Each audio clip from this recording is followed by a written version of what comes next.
In the world of country music, some legends write songs, but only one was ever called the storyteller. Tom T.hall didn't just sing about life, he explained it. He did it with a warmth and wisdom that felt like a conversation with an old friend. His observations were so sharp, his empathy so deep, that he could turn a funeral into a lesson on the value of $1, or a bar conversation into a meditation on what really matters. He was country music's philosopher, a man who saw the world not just for what it was, but for what it all meant. He gave a voice to quiet moments and overlooked people, weaving their lives into tapestries of truth and grace. That's the man America thought it knew. And that's why, for months, the story of his death was a comforting lie. It was a quiet farewell to a country gentleman who everyone assumed had passed peacefully from old age.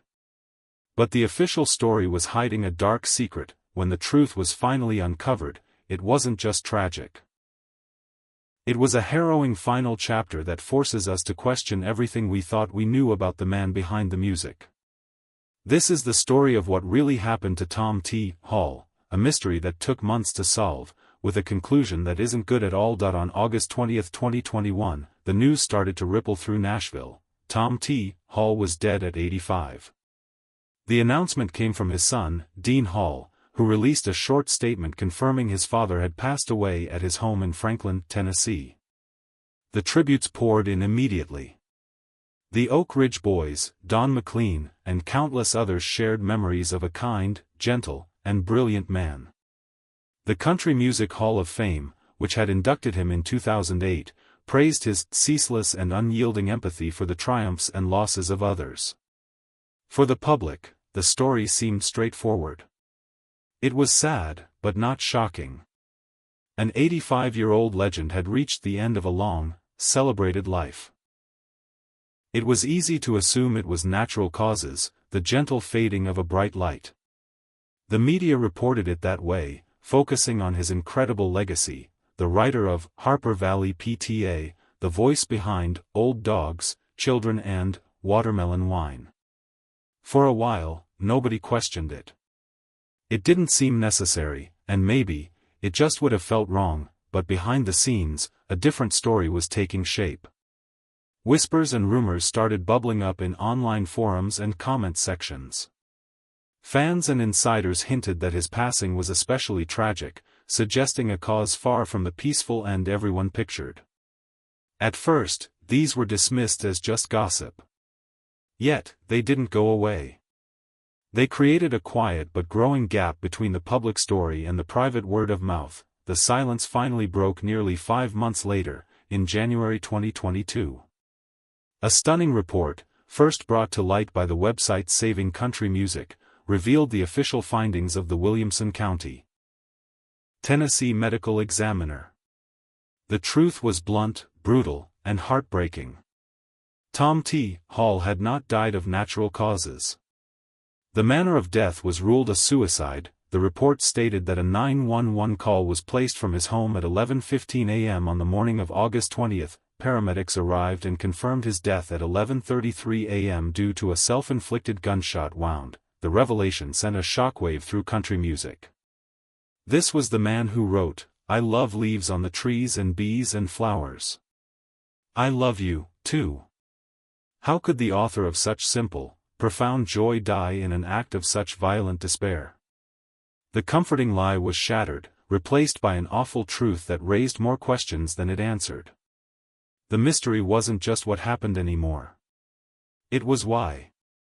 Why would the storyteller, the man who seemed to have life all figured out, choose to end his own story this way, before he was an icon? Tom T.hall was a boy from the hills of eastern Kentucky, born in a log cabin near Olive Hill on May 25, 1936.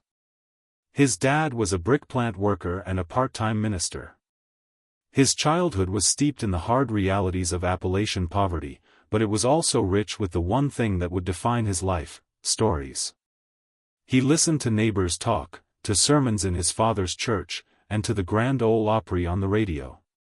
He picked up a guitar as a toddler and was writing his own songs before he was 10 years old. This wasn't just a kid showing off a gift, it was a young soul learning to make sense of the world through observation and rhyme. He played in a bluegrass band as a teenager before enlisting in the army in 1957. Stationed in Germany, he found an audience on the Armed Forces radio network, writing funny songs about his experiences. Even then, his method was clear: watch life, find its truth, and turn it into a song. When he got to Nashville in 1964, he was just another songwriter hoping for a break, earning $50 a week. But his work was different. In an industry full of predictable rhymes about love and loss, Hall's songs were like short stories, filled with vivid details that made them feel real. He wasn't just a songwriter, he was a journalist reporting from the front lines of the human condition. The Country Music Hall of Fame would later nail it, calling his style a rhyming journalism of the heart. His big break as a writer came in 1968, and it was a cultural explosion. Harper Valley PTA, recorded by Jeannie C. Riley, was a stick of dynamite tossed into the polite, hypocritical world of small-town America.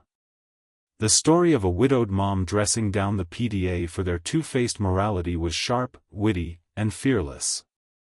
It shot to #1 on both the country and pop charts, a rare feat that made Tom T.hall one of the hottest writers in the world. That success ignited his own recording career. The songs that followed cemented his legacy as the storyteller, a nickname given to him by Tex Ritter. There was A Week in a Country Jail, inspired by his own experience of being wrongfully arrested. And The Ballad of $40, about a guy at a funeral thinking about the small debt the deceased owed him, a brilliant, unsentimental look at how life's little worries follow us even to the grave. But his masterpiece, the song that truly defined him, was Old Dogs, Children and Watermelon Wine. In it, he recounts a conversation with an old man who boils the meaning of life down to its three most essential things. It isn't just a story, it's a sermon. It's a gentle reminder that the most profound truths are usually the simplest. He wrote about soldiers, lost dreams, and pure, uncomplicated happiness in his massive hit, I Love. He even wrote a beloved children's album, Songs of Fox Hollow. He saw dignity in everyone, from a shoeshine man to a lonely dog. His genius was his perspective. He wrote without judgment, observing the world with a quiet, powerful grace. This was the public Tom T.hall. Wise, kind, and seemingly at peace. But to understand the tragic end, we have to look at the one person who was more than a character in a song. She was his co-writer, his partner, and the anchor of his world. Losing her was the beginning of his long, heartbreaking fade. In 1965, at a music industry awards dinner, Tom T.hall met an English-born songwriter named Iris Lawrence. But everyone knew her as Dixie. She was there because a song she'd written, Truck Driving Son of a Gun, was a hit for Dave Dudley. Their courtship was straight out of a country song. He invited her fishing, and she, an animal lover, made him keep the catfish they caught in his apartment bathtub because she couldn't stand to see it killed. They got married in 1968, the same year Harper Valley PTA made him a star. Their union wasn't just a marriage, it was one of the greatest creative partnerships in music history. For nearly 50 years, Tom and Miss Dixie, as he lovingly called her, were inseparable, much like their good friends Johnny Cash and June Carter Cash. In the mid-80s, Tom T.hall did something that baffled the industry. At the height of his fame, he mostly retired from writing and performing. He was walking away from the spotlight, but not from music. He was walking toward a new life with Dixie. It was Dixie who refused to let his talent go to waste. She told him it was okay to quit the road, but that music was too much of a treasure to throw it away. Tom playfully told her, if it's such a treasure and so easy to do, you do it. So she did. She started writing bluegrass songs that got picked up by other artists, and eventually, Tom couldn't resist joining her. Together, they launched an astonishingly prolific second act. They built a studio at their beloved home, Fox Hollow Farm. They started a publishing company and their own record label.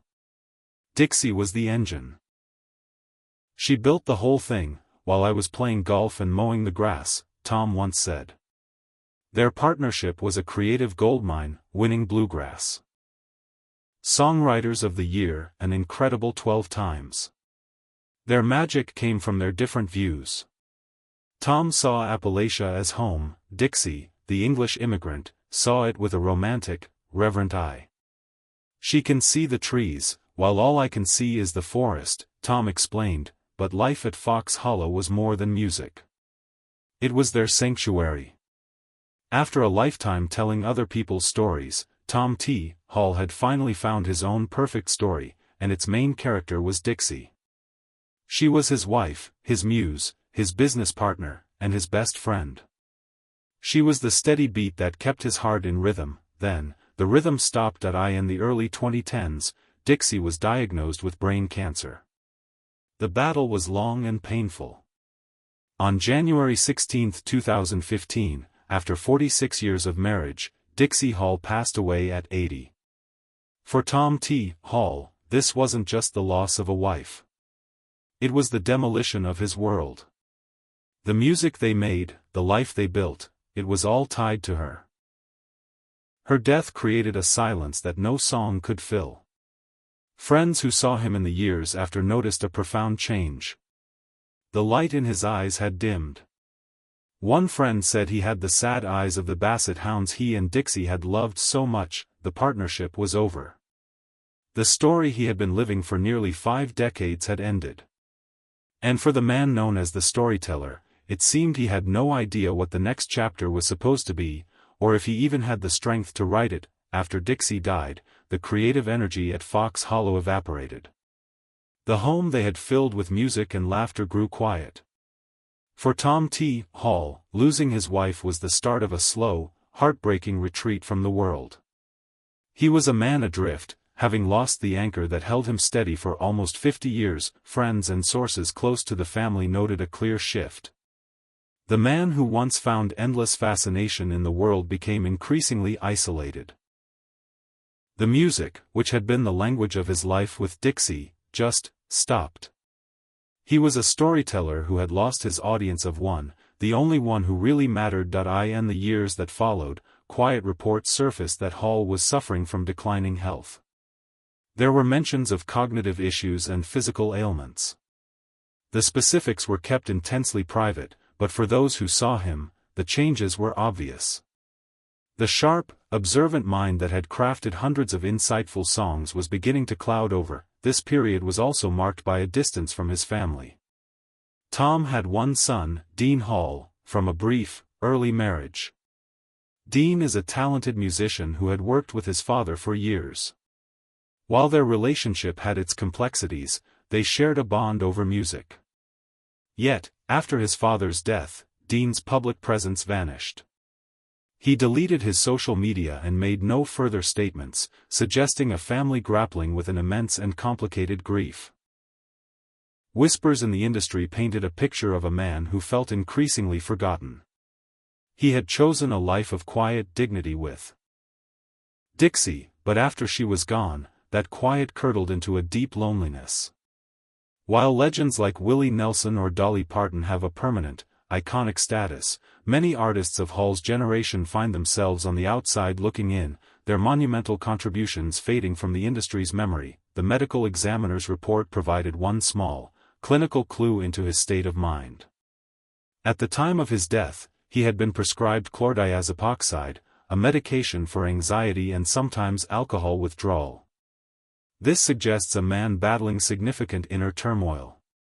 Whether it was tied to his grief, his health, or a deeper struggle, we'll never know for sure. He left no note. The image that emerges is of a man trapped. He was grieving his soulmate. He was facing the indignities of an aging body and a potentially failing mind. He was isolated in the very home that was once his greatest joy. The storyteller, who spent his career finding meaning in the margins, was now trapped in his own silent, painful story, one of loss, isolation, and a despair so deep that no song could fix it. And on a quiet Friday morning, he decided to write its final, tragic punctuation mark. The news of Tom T. Hall's suicide was more than just a tragedy, it held an uncomfortable mirror up to the country music industry itself. In the days that followed the official revelation, the response from the Nashville establishment was noticeably quiet. While the tributes in August celebrated his life, the conversation in January about the reality of his death was far more subdued. There was an almost immediate reluctance to engage with the difficult truth. This silence is part of a larger pattern in country music. The genre knows how to sing about heartbreak but struggles to talk about the mental illness that can come from it. The stigma around suicide, particularly among the older, revered generation of artists, is a powerful force. It was easier for the industry to celebrate the legend of the storyteller than to confront the reality of the man who felt he couldn't go on. Many argue this was not just a personal tragedy but a symbolic one, speaking to a systemic neglect of aging artists. Once a star fades from the charts, they often fade from the minds of the institutions that once profited from them. They are given a living legend status that sounds nice but often comes with a profound sense of isolation. The way his death was initially handled, the 5-month gap before the cause was public, is also telling. The family's request for privacy is completely understandable. But the reluctance of the broader industry to even ask the question speaks to a collective desire to maintain a sanitized version of our heroes' lives. We want to believe the man who wrote, "I Love," died peacefully, surrounded by that love. The truth is far more complicated, but ignoring it does a disservice to his memory and to others suffering in silence. Tom T. Hall's story didn't end with his last hit song. It ended in a moment of private agony. His final act wasn't a contradiction of his life's work, but maybe its most heartbreaking expression. The man who had such ceaseless and unyielding empathy for others may have been unable, in the end, to turn that empathy inward.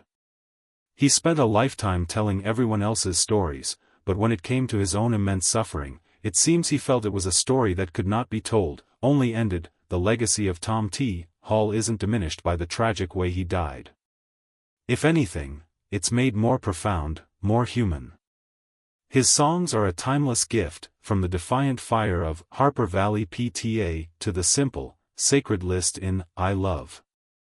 His signature song, Old Dogs, Children and Watermelon Wine, will forever be a masterclass in finding life's meaning in its simplest pleasures, but the story can't end there anymore. We have to remember the silence that followed the music. We have to acknowledge the private pain a public hero couldn't bear. His death is a devastating reminder that even the wisest among us can lose their way, that the strongest souls can be broken by grief and despair. It's a powerful call for more compassion and more support for those struggling with mental health, no matter their age or status. Tom T. Hall's life teaches us that everyone has a story, and no story is as simple as it seems from the outside. He gave the world the gift of his truth.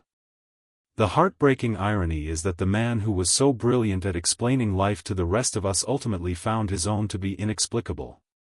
He was the storyteller, and his final, silent act will forever be his most tragic and challenging tale.